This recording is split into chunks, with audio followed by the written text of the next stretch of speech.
Hello everyone, my name is Karina Lynn and I'm going to present about a photographer, writer, and teacher named Guy Tal.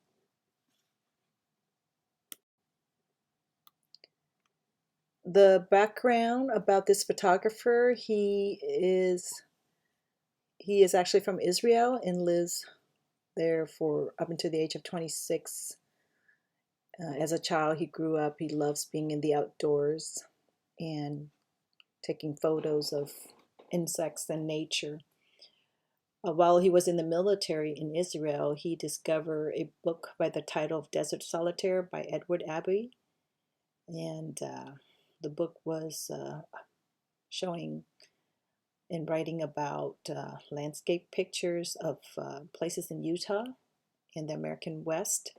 And so that got him really fascinated. Some of the training he had was he started out as a hobbyist photographer during his teenage years and was introduced into photography. Throughout his career, he built a strong portfolio and got published in a few places. He also was featured in some photography forums, and then he has stock photography where he makes some income from there. His education, he did have college. Some of the influences in his life as a photographer, again, having an early start spending in the outdoor as a child, outdoors. And he was taking pictures of nature, insects, and entering them in contests and hoping to win.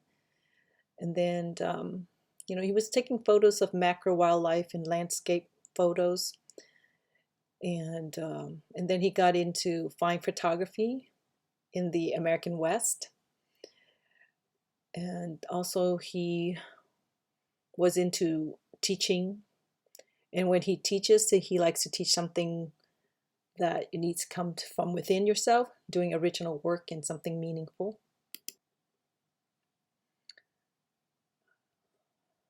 More influences. A couple of philosophy he tends to carry in him that he feels the greatest reward of making art is making. And then art is an expression of the individual who makes it. There's always something to express. His wife is also a great influence in his work because she provides unwavering support and confidence in him.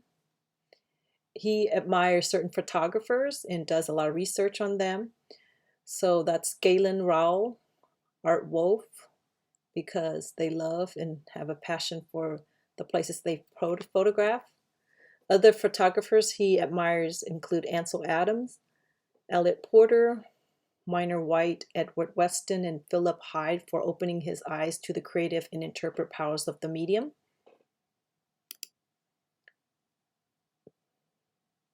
He also gets inspirations from American nature writers like Steiner, Lupol, Abbey, Muir, Thoreau, Emerson, etc. He also gets inspiration from his personal friends, where he would have discussions with them about his insights, and that's where they would provide him feedbacks and new ideas. He gets inspirations from going on hikes and camping trips.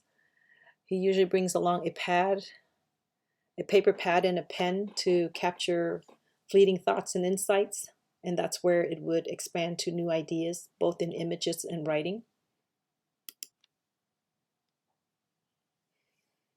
And then just living in Torrey, Utah, which he considered to be the most beautiful place in the world. And he's surrounded by everything that he loves. And that seems to be enough for him to make a living and to be happy and to be successful in his own eyes. More about influences. So he really advocates where if the individual have the ability to produce original personal work that uniquely represents the person behind it, and that he feels to get to this point at this level, you have to really work at it, work hard at it, at what you want, and be passionate about it and be dedicated to it. Regarding his photographic work, um, he gets inspirations. He's into landscape photography and he likes to take photos and express them in artistic ways. And he when he moved to Torrey, Utah, he set up a business. The model was to provide writing, teaching, and speaking about photography. And he tries to pursue his photography as his art. So he doesn't take any kind of commercial assignments or put his images on for sales at the center of his business model.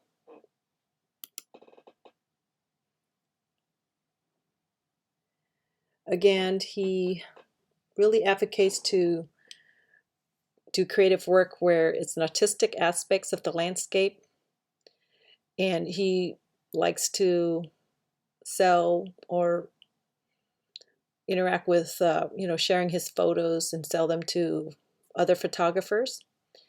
Other work he does, he writes for magazine, published books, like two of them at his home site. Every 2 months in a year, he travels and delivers workshops and speaking engagements. He has 26,000 followers on Facebook. This is according to the article that was written, so it's a while back. And then he has a robust email list.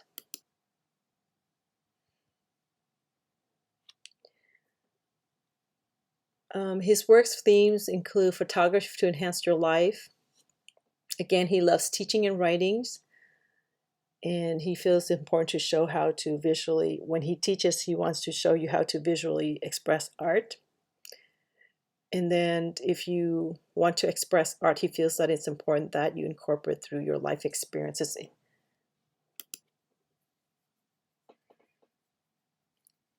He feels that creative photography is not easy.